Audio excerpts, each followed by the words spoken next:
All right, so let's start this show up. Let's start off talking about Dwight Howard. Dwight Howard, I don't know how many people got wind of this or whatever.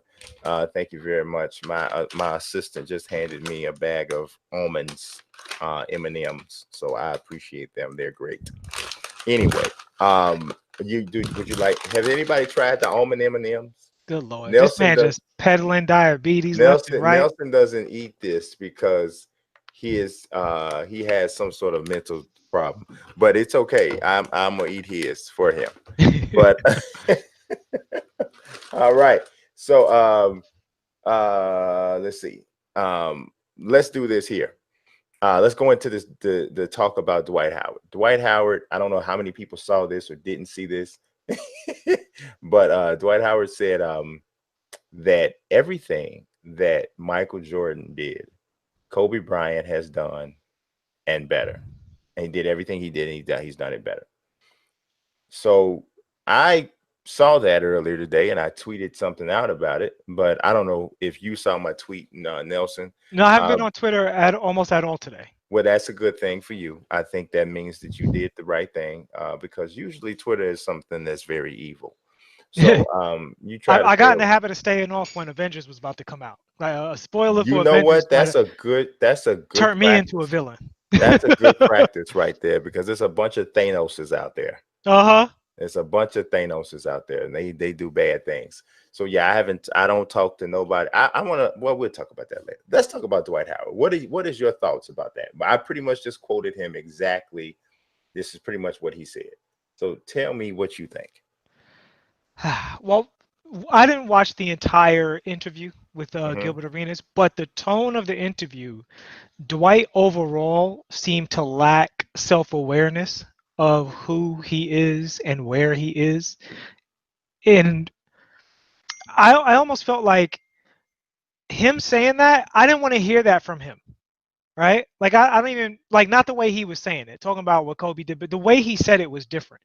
It wasn't like I consider my favorite or what I appreciate. I mean, to say everything that Michael did but better, that seems like a nonsense statement. And I'm a huge Kobe fan. I'm a Lakers fan. I understand. Even though I disagree, I understand the arguments for people who think that Kobe was at Michael's level or above Michael's level. Again, I greatly disagree. But if somebody grew up after the fact and they weren't around when Michael was doing his thing, and you're just looking at film, you might not totally get what it was like on a day-to-day basis. Dwight, he's old enough to know. He was there for the whole thing. I just don't think he has a basis for it, because the reasons that I think Kobe could get more credit than he does is his injury history is tremendous. Like he was beat up from basically the Tomjanovich years on. Like something severe happened to him, and he still managed to be, roughly the best player in the game um, during that time, tearing his finger. Yeah, that's why his shooting went down. He tore his finger, stuff like that. And that's incredible. Like and for him to play 20 years, like that's all incredible. But no, man, that's crazy. I would actually go as far as to say Kobe didn't do anything better than Michael, like except longevity. I think he had skills that were better than what Michael had if you're just looking at the biometrics of it. But I don't think that added up to the result being better in any category. Yeah, I would agree. I don't think that Except one thing. I think Kobe might have been better at guarding small guards because of his agility. Kobe was lighter on his feet. He was very agile. And Michael struggled mightily against small guards a lot of the time. And Kobe was actually the guy that they called out to go get small guards. He did it against Iverson, Leandro Barbosa in the Olympics, Westbrook, Rajon Rondo. He had a really good sense of spacing those guys, and he was quick enough and intelligent enough to counter their game. That would be the only thing I would even debate that Kobe did better than Michael, to be honest with you. yeah, I don't even know if I totally subscribe to that. The one little guard that I do recall Mike struggling with, but he didn't spend a ton of time on him, was Damon Stoudemire.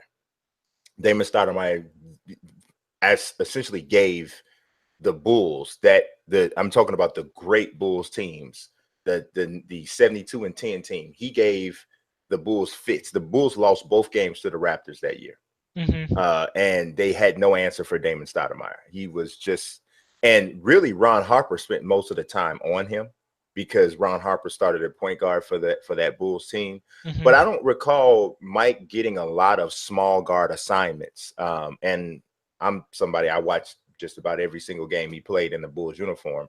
And I don't remember him getting a lot of small guard assignments because he never played on a team where the Bulls had a gross deficiency at point guard from a defensive standpoint, where he would have had to jump up and take that assignment. Because even in the late 80s, early 90s, when they were playing and losing to the Pistons, Mike never guarded Isaiah Thomas. John Paxson always had him. Sam Vincent always had him. But even with that, everything you take into that account, and mind you, we both agree with the Dwight Howard thing. So we're just kind of talking basketball at this point. For everybody who's listening, we both agree. Dwight Howard crazy with what he said, but I think that's something that Kobe actually excelled at. If you look at the defense Kobe played on Iverson, played on Rondo, played on Westbrook, a bunch of small guards. He really made their lives miserable and could figure them out. And I don't think Michael showed that ability. And I think that's part of the reason that he didn't spend a long time guarding smaller guards. Yeah, I don't know how you show that ability if you don't get the opportunity. I guess is kind of my thing. If you don't have any sample size, or you have a very small sample size of guarding those guys, I don't know how he would show that. The only way you can show it is to do it and fail or succeed. And he didn't do that, because you can look and say, well, it doesn't seem like he should be able to, but you really don't know unless you see him match up. Joe Dumars wasn't, I don't think, necessarily a small guard. I see 1989 is mentioned. I would consider Joe a smaller guard. He's only 6'4". He's not a tall 6. He's more of a 6'3", 6'4". 6'3", 6'4" is still when I think smaller guard, I'm thinking 6'1" and smaller. No. I'm thinking, because I brought up Westbrook too. So no, I think although Westbrook wasn't as big as he is now back then, so he was a smaller guard back then. But I really mean point guards and point guard size guys. So yeah, because Joe was the 2 guard. So and Mike, so was Iverson. I don't think Mike struggled to guard. We all know the clip of Allen Iverson crossing Mike over, but we have too much integrity on the show to take one highlight and extrapolate. Yeah, it's one play. Yeah. But I just remember watching basketball a lot. That was the scouting reporter on Michael, and there are a bunch of little plays here and there like that play with Iverson. Obviously, Iverson's Iverson, so no shame on any defender that catches Iverson crossover. He had the fastest, most evil crossover of all time. But I never saw Michael excel at stopping a small guard the way Kobe did, and that's the only thing I would give Kobe. Yeah, I don't know. I don't give Kobe anything over Mike, honestly. I don't. I think that he's close to Mike in a lot of categories, but I don't give him any. I think everything Kobe did, Mike did more efficiently or flat out better. I agree. He mid-range shooter. Mike was a way better, 20 times better mid-range shooter.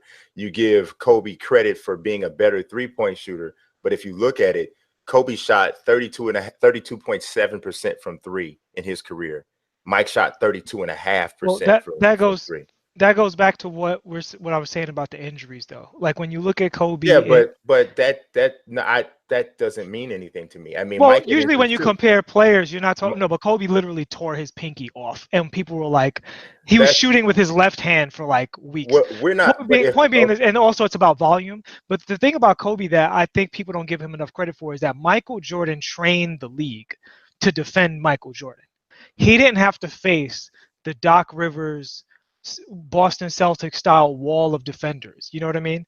That the league got a lot better at defense because of Michael Jordan. He was one of the main reasons. And same thing with Shaq. The league got a lot better at defending the inbounds because of Shaq. I think that's part of the reason that you don't see as many dominant big men today. Many of them don't have the skills of some of the old big men, but there are some of them that do. Like, you look at them, you're like, if you were in the 90s, you would have got 20, 22 a night.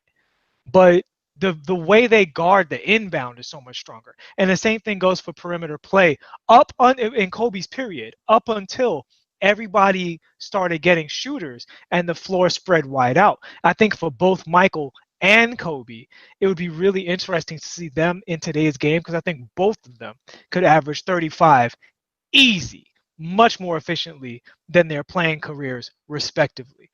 Well, yeah, I mean, Mike averaged 37 I in know. in And a Kobe year. averaged 35 for a year, Yeah, but I'm talking about, yeah. I I said mean, easy, not peak years, easy. yeah. I mean, this. I mean, I think Mike easy averages over 40 a game. Easy. It's not. And I think that. I mean, I don't really the whole injury thing. Everybody's got injuries. No, Everybody's had these different things. Kobe is When we like one when of the we talk all-time about, greatest but at overcoming injuries. when we, yeah, I mean, but where's that at? Where's that? Where's the scale for that? Just go through NBA history. I mean, I you don't mean, want to I give mean, Kobe credit for nothing. That's no, fine. I'm saying, We agree on the Dwight Howard thing, so we could pack it up. I'm not gonna what get I'm into a saying Kobe is, debate I with mean, you. well, I mean, it was 22nd time out. This is the At Me Bro show, not the Nelson Blake show. You get to end the conversation when you're ready because you think it's the whatever. I mean, just I had a point I wanted to get out. You go to I'm take. quiet. I'm shooting my free throws. You come take it out of my hand. Can I get my free throw out? I mean, I'm just saying. I'm all I'm saying is I just don't.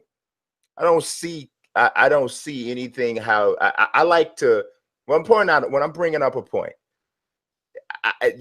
This like all of this stuff about all-time greatest and overcoming injuries. That's not an official stat. You can't. That's not an official thing. That's an opinion. That's somebody's. Somebody, another person more close to the situation might say someone else overcame more injuries than Kobe, or somebody else. Or Mike had ice on his knees. I sat and watched Mike with ice on his knees for like the last 8 years of his career. Tendonitis was terrible. They used to have a book called Rare Air, where Mike had a picture of his feet and how beat up his feet were. So everybody's got injuries. I'm not giving Kobe any extra credit because he tore his pinky off. So what? It is what you were. The conversation or the debate is about what you were with everything involved. Because if that was the case, we could talk about a bunch of people who could have been greater had they not been injured. So if we're going to give that compensation, we're opening up the door for a lot of different things. So I don't know. That's just my take on the whole injury side. But yes. I mean, I could beat you up over that, but I don't want to distract from the Dwight Howard thing. No, I mean, no, I mean, I really Howard. Don't think you could. I mean, you could throw punches, but they don't land. Because you just tried to compare Kobe's career injuries to Michael's, which is no. I'm not comparing any injuries to. I mean, first of all, we're not privy to the same level of information about injuries. We weren't privy to that in the 80s and the 90s the way we are now. So that's one thing. Second of all, as I said, if you're going to open up the can of worms where you're going to say, oh, but when you consider what he had to go through, then now you have to consider a whole bunch of things, because that's unofficial information that you're trying to bring into a debate. And if you're bringing that into a debate, you have to have a way to prove that. You have no way to prove that Kobe had to overcome more than Mike from a physical standpoint. There's no way to prove I think that. the medical records do prove that. But even that, you got his medical record. You got his medical records. Well, Kobe's had more publicized surgeries than Michael. Okay, publicized surgeries. I mean, like you're making up surgeries Michael didn't have and saying maybe they exist. I'm going by what we know. I never said Mike had a surgery. I never said that. I'm sure you know that. I never said that. So you're saying someone who had multiple surgeries hasn't had harder injury issues than someone who hasn't had multiple surgeries? I never said. What I said is, if you're going to bring in injuries to the conversation and you're going to say that we have to take that into consideration when we're considering someone's greatness, then that means that opens up the can of worms for everybody who's ever been injured, who an injury has impacted their career. And then now we're saying that because so if that's the case, I can tell you Greg Oden would have been an all-star center, and you can't argue that with me. This is my point. And this is why people give Kobe so much credit for it. Because for most guys, when they have injury after injury after injury, they see a severe drop-off in performance. And Kobe, after several severe injuries, was still the best player in the game. So, and that's why some people, and this is what I was saying, I don't agree that Kobe's better than Michael Jordan, but I understand why people who are very close to seeing that are like, you don't even know that this guy you know, went through this, that, and the other, and to see him still get up and be the next best thing to Michael Jordan is just crazy. And I can see how they would take that to the next level. That's my argument. And not even my argument, that's my point. Is no argument, because I'm with you. I think Yeah, Michael is no, a we're not more arguing. We're gifted, not arguing the more Dwight Howard efficient. thing. And I think part of the reason, I think a big part of the reason Michael was a more superior player to Kobe was because he was physically superior. He jumped higher, and he was naturally stronger. I think Kobe got stronger from putting the work in. But Michael, when I say stronger, we talk about this all the time, how strength and explosion is what it is. People look at jumping, but some people are fragile jumpers, right? Michael was an explosive jumper and an agile jumper, and Kobe had to gain that strength to become a great post player on and on throughout the years. Michael improved his strength, but I thought he was born with more of it. Like, he basically had to lift weights for a summer, and then he was the Michael Jordan we all knew, strength and everything involved. Whereas Kobe, you can see year after, he was a skinny kid when he came into the league. You know what I mean? Mike was pretty skinny too, but I do think Mike was stronger Kobe in the was core. younger. I think Yeah. Mike was strong in the core, and yeah, and definitely Kobe was young. Kobe was still a kid, right, when he came in the league. Mike and was already that's a even grown another man. factor. Like, a lot of people look at Kobe's early years, but they wouldn't. Del Harris wouldn't let Kobe play, and there were people including Jerry West, saying, "Oh no, he's one of our best players right now." You know, Well, but they let him back play in then, Utah with them air balls. He was there. He yeah, was on the but floor then. you put in a kid that you haven't been playing that much all year, and he gets a couple of air balls, no big deal. But they were saying that shows that he has the heart and the guts to move forward. But people were saying, from what they were seeing in practice, that Kobe should have gotten, 20 minutes a game from jump. He was not a project like, say, Tracy McGrady, who was not ready as soon as he got in the league. There are multiple people close to the situation, people who played for the Lakers, that were like, Kobe should have got 20 minutes a game easy when he first started. But back in the 90s, that's just not how it was done. In the 90s, you got a teenage rookie, especially when he's behind an all-star like Eddie Jones, he just had to sit. It didn't matter what he was doing in practice. He was just going to sit. That was just part of the process back then. Yeah, I mean, I definitely think that I definitely think Kobe was further ahead of Mike at his age, right? So Kobe came in the league as an 18-year-old, and he was, I think, at 18, he was better than Mike was at 18. I think that Mike definitely did benefit from going to school, but see, like, all of this stuff is to me more so reasons why he was better, not necessarily something that I can give to some who take the point that is better, which, like I said, I know that's not what you're doing, but you were saying that I see how they would say that based on this. I can't, because all it is to me is a reason why Mike is better, not so much a concession